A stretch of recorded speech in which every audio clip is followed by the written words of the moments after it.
मंडळी नमस्कार.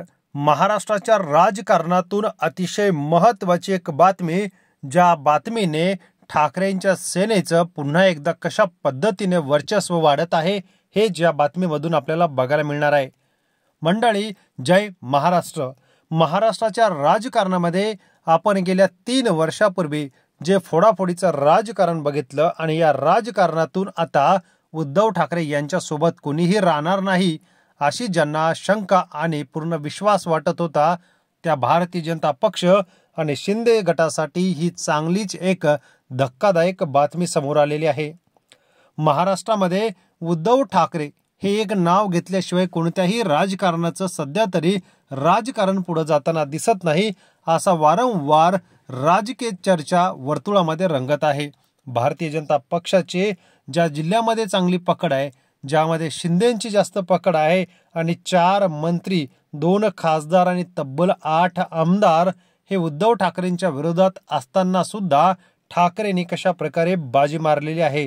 ठाकरे गटाच्या गमिनी काव्यापुढे महायुतीच्या संबंधित सर्व दिग्गजांचा निभाव लागलेला नाहीये आणि याचमुळे ठाकरे गटाने, ठाकरेंच्या सेनेने महायुतीला चांगलाच शह देण्याचा कार्यक्रम केलेला आहे. एका वर्षासाठी मिळाली असताना संधी 2 वर्ष उलटले तरी राजीनामा देणाऱ्या महाविकास आघाडीच्या बाजार समिती सभापती विरोधात महायुतीचे 14 संचालकांनी नुकताच या ठिकाणी अविश्वास ठराव आणला.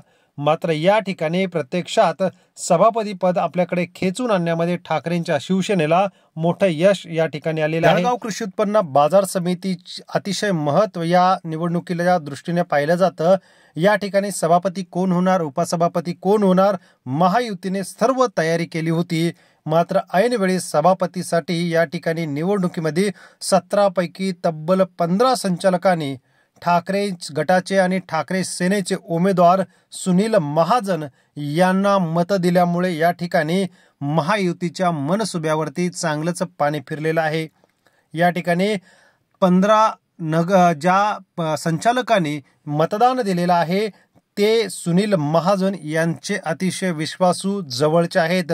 ज्या महायुतीने गिरीश महाजन असतील, गुलाबराव पाटील असतील यांनी कृषी उत्पन्न बाजार समिती कोणाच्या ताब्यात जाणार, कोण सभापती करायचा, कोण उपसभापती करायचा हे सर्व काही ठरलेलं असताना या ठिकाणी महाजन जे सुनील महाजन आहेत ठाकरेंच्या सेनेचे यांनी बाजी मारलेली आहे. याबाबत आपल्याला काय वाटतं कमेंट करावा, चॅनलला सबस्क्राईब करा. धन्यवाद.